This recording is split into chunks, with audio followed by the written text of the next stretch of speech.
Hello everyone, আজ থেকে শুরু হয়ে গেল আমাদের বাঁকুড়ার বই মেলা। আর এখানে আমি চলে এসেছি মা, বাবা, মিমি আর দাদুর সাথে। আমরা শুনেছিলাম যে বই মেলা পেছিয়ে গেছে, তো হঠাৎ এই রাস্তার থেকে বেরোতে গিয়ে দেখছি বই মেলা শুরু হয়ে গেছে।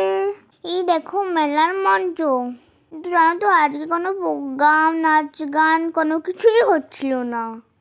আর মেলার দোকানগুলো এখনো ভালো করে বসেনি। চলো ভিতরে ঢুকে দেখি মেলার কি অবস্থা। ভিড় সেরকম ছিল না একটা। বেশিরভাগের ওখানে এখনো বই সাজানো হয়নি।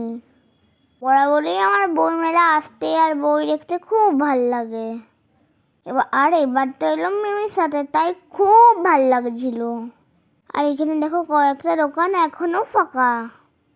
মেলার প্যান্ডেলে কাজকর্ম চলছে বলে মেলার পাশেই সব কিছু বাসপত্র সব পড়ে আছে। অনেকেই ভেবেছিল বই মেলা পিছিয়ে গেছে, তাই বেশি লোক মেলাতে আসেনি। মেলাতে এসে আমার মেয়ের সঙ্গে দেখা হয়ে গেছে।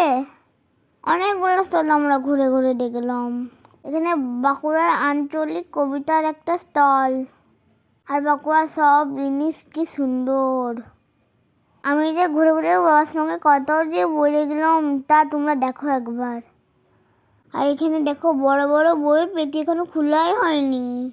এই লোকজন এখনো অনেক দোকানে কাজকর্ম চলছে। আর তবু যারা বই ভালোবাসে তারা মেলার টানে ঠিক চলে এসেছে।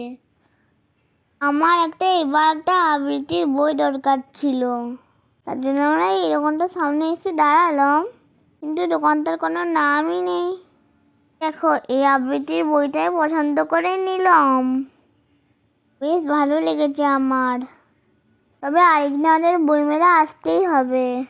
তো কমপ্লিট বইমেলা দেখাই হলো না, কারণ বেশিরভাগ দোকানে এখনো বই রাখাই হয়নি। এই বইটা দেখে আমি কত হেসেছি জানো। বইটার ভিতরটা এলে তোমরা বুঝতে পারতে। এখানে বাচ্চাদের পটি ট্রেনিংয়ের জিনিস আছে। বইগুলো কি ভীষণ কিউট। তুমি তো এদিকে বই পছন্দ করছে, আর আমি কি করছি দেখো, কটন ক্যান্ডি নিয়ে চলে এসছি।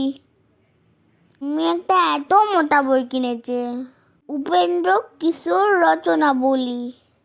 এই দেখো শুধু কটন ক্যান্ডি নয়, পপকর্ন, বেলুন, খেলনা সব কিছু বিক্রি হচ্ছে।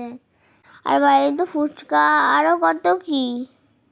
বাড়ি চলে এলাম, আমরা আজকে এই দুটো বই নিয়েছি।